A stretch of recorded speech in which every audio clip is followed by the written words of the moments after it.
guys, what's up and welcome back to my channel. I hope all of you are doing good and staying safe like always. If you're new to this channel, I'm Nikita Tanwani, former Femina Miss India Andhra Pradesh 2019, and over here on my channel I make videos to help other young pageant aspirants kickstart their pageant journey, and I also sprinkle it with a little bit of lifestyle and motivational videos once in a while. So if that sounds like your cup of tea, please do consider subscribing to my channel by hitting the subscribe button down below, and also don't forget to give this video a big thumbs up. And if you want prior updates as to what is coming up on my YouTube channel or what I'm doing at my own personal pageant training program called Conquer, then follow both pages over on Instagram as well. Now the pageant season has started and there are a lot of pageants for which the deadlines for the registrations and the auditions are coming up very soon. And if you've been following the Conquer podcast and if you watched those episodes, then you would have seen that a very common thing a lot of pageant queens have been saying is that I wish I knew this when I entered my first pageant. And so in today's video, I'm going to be sharing a few tips that are going to be very helpful and informative for any of you who's going to participate in a pageant. No matter what age you are, no matter which category you're participating in, it's very important to make a very good impression right at your first pageant. And if you do participate in a pageant more than once, then the organization is definitely going to be looking at how much growth and evolution you have showcased in the last 1 year. So here are a few pieces of advice which will definitely come in handy if you're new to pageantry and this is your first pageant. Number 1, do your research, and lots of it. By this, I mean if you're participating in a certain pageant, head over to their website, read all the eligibility rules, read the documents that they need, read what the platform is that they provide, and also if you go and research on the ex-winners of the pageant, you should go to their social media profiles, go through their highlights, go through their old posts which they had posted while they were a part of the pageant, and believe me, that is going to give you so much more insight into what happens in the pageant. A lot of times pageant contestants have been asking me, what type of clothes do you wear, what type of sub-contests were held, can you tell us a day-to-day schedule of what happened during your pageant journey? And you actually can find all of that out because most pageant contestants will have, say, an OOTD highlight on their profile. They might have a Miss India or a Miss Diva highlight on their profile. Just go through them. You'll see that what they were wearing at their check-in, what they were wearing at official events, and what they were wearing on a daily basis, and also a lot of BTS stories that they may have posted while they were in the pageant. So 1 year later, this is what young pageant aspirants should always do.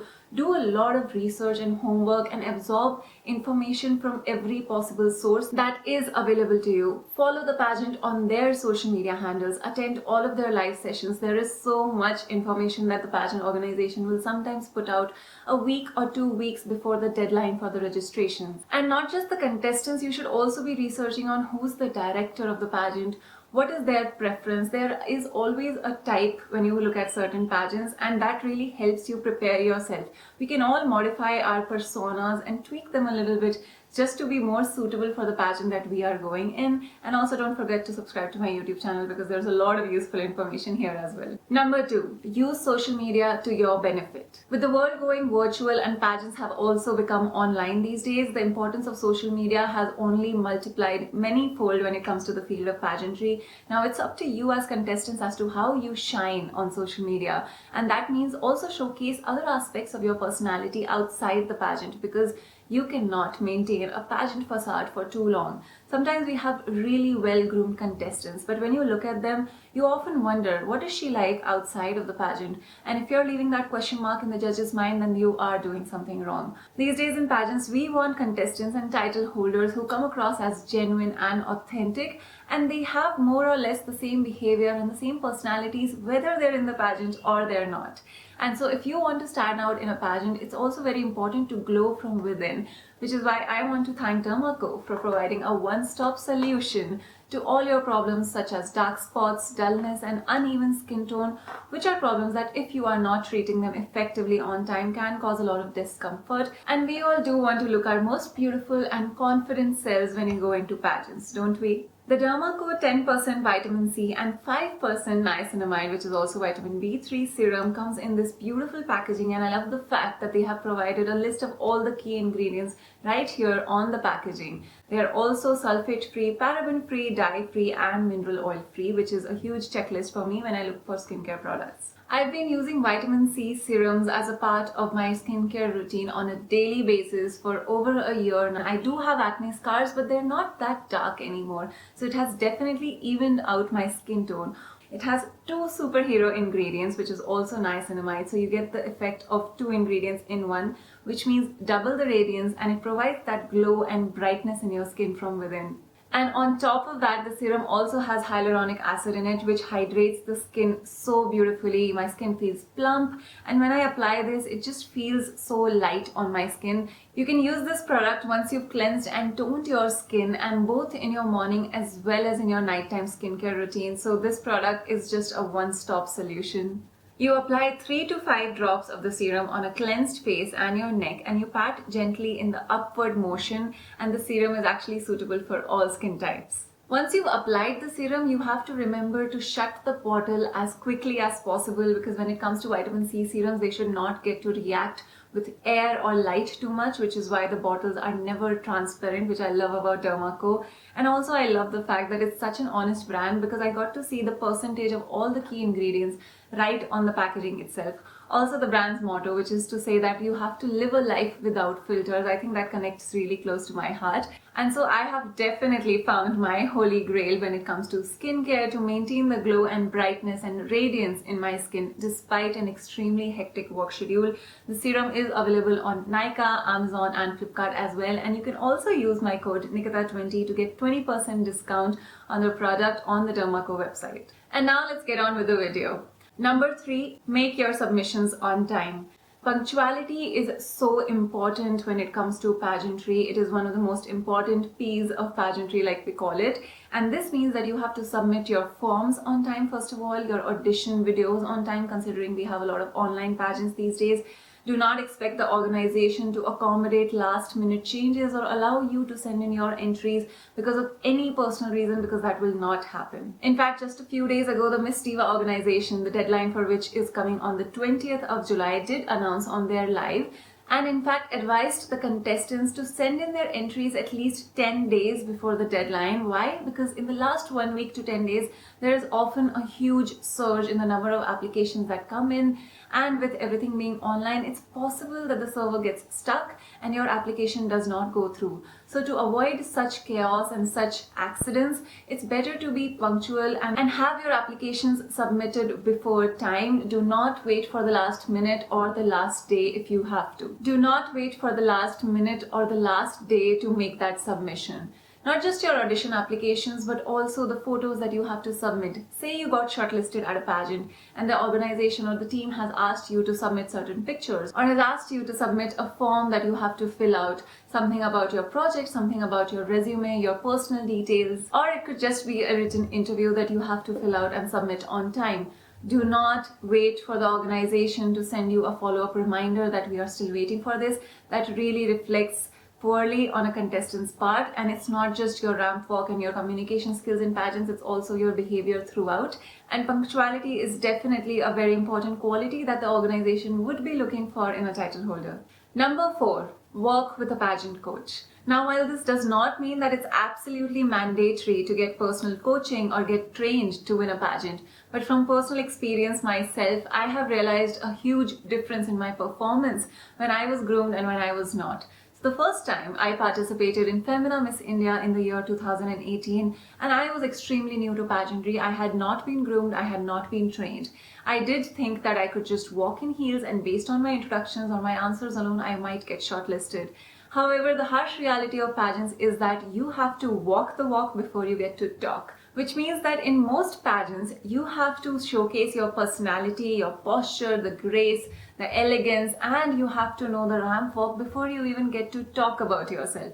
And so I made that mistake the first time I went into pageants, and I would highly recommend all of you to learn from my mistakes and not do the same. So when it comes to a pageant coach, you get to decide what are your weaknesses and what are your strengths. I think that's the first step to understanding and analyzing your own self, and then get a pageant coach based on what is your weakness and what area of pageant preparation would you like to work on the most. And if you've been struggling or wondering where do you get pageant coaching from, then you can definitely check out my personal pageant training program called Conquer, which I will link in the description box below for all details. The reason I'm emphasizing on the importance of pageant coaching is because in pageants the competition is quite intense. There are thousands and thousands of contestants who come in and audition for the pageants. However, there are very few limited seats, and definitely the groomed contestants have been seen to perform way better, with a few exceptions, of course, but we cannot head into a pageant or a competition that big assuming that we will be that exception. So it's better to be prepared, and so you have to work on your weaknesses the most, because you have to be an all-rounder when it comes to pageants. Like I always say, your excellence in one segment will not compensate for your weakness in another when it comes to the field of pageantry. Number 5, practice hair and makeup. I cannot emphasize on this enough, because not just about your skills, but it's also about how much time you take to do your hair and makeup. When I was getting groomed and trained for my pageant journey, it used to take me over an hour to do my hair, curl my hair, get those pageant waves, put on fake lashes, get my eyeshadow blended right, and now it just takes me 15 to 20 minutes. And all of this will happen only when you practice, practice, and practice. However, there is one perk when it comes to online pageants, especially the auditions, that you can definitely book a professional to help you out with hair and makeup. That saves you a lot of time, a lot of stress on how to get your own hair and makeup right. A lot of beginner pageant aspirants might not be that very well versed when it comes to hair and makeup. So the online auditions give you that flexibility, and you can definitely hire someone. Believe me, your appearance, your first impression, hair and makeup will play a huge role in it, and you do want to look your best on your first impression. Number 6, mental preparation. Being physically prepared is important for pageants, but being mentally prepared for it, having the right mindset and having the right temperament before you head into pageants, is equally important, if not more, than the physical preparation itself. This means that you have to start visualizing how do you want to look in the pageant. What do you want your style to be? What is the type of persona that you want to showcase? And also, how do you want your interview to go? If you have all of these things in mind, if you have a plan, if you have a strategy, that is one of the most important things that you can do for yourself in a pageant. You could have prepared really hard, given a lot of time and hours into learning your ramp walk, revising and memorizing your introduction, practicing answers to certain questions. But if you don't have a vision, the pageant might not go the way you had imagined it to be or expected it to be. And trust me, you do have a lot of control on how your pageant goes. When you head into an interview, you have the control, you have the ability to drive the interview, the type of answers that you say, the type of content that you put out in your introduction itself. So have a vision board in mind before you get into pageants. Number 7, have your signature style. When I talk about having a signature style, I talk about the X factor. There should be something unique about you, so that even if someone doesn't know your name, they do remember you for a certain style. It could be the way you talk, it could be the way you do your makeup, or it could be the way you do your ramp walk. If you have a particular sequence in mind, own it like it's your thing, and that will become your strength in the pageant. So do think about this as to what do you want to be remembered for, or what do you want to be known for when it comes to your pageant, and sit down, take out time to reflect and think, what is the most unique thing about me that I can ace like a pro, and that is going to be my unique selling point in the pageant. Number 8, know your purpose. This is probably one of the most important things and questions that will be asked to you in a pageant, as to why are you there? What are your goals? What are your dreams and ambitions, both inside the pageant and outside the pageant? Because your pageant is not the only thing that you're going to be doing in life. The results could be in your favor, they could not. However, one thing that you have to be clear on is what are you going to do with your life, with the platform afterwards. And that is something you should definitely be able to talk about when it comes to your pageant interviews. Let the judges know what your goals and ambitions are. What is your purpose? What is your intention of being the pageant? And strike a very engaging and interesting conversation. We all love listening to really ambitious people when they have a lot of clarity in their thought. They have a very clear vision for themselves, or they have a very clear 5-year plan for their lives. If you have that sorted out in your head, there is nothing more impressive than that when it comes to pageant interviews.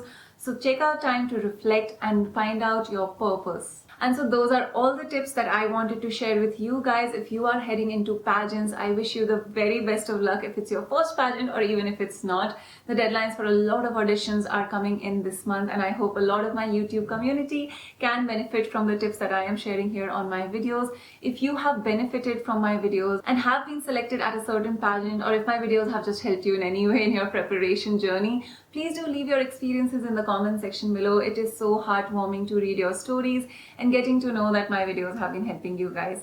As always, I love you guys so much, and I will see you very soon in my next video. Bye bye.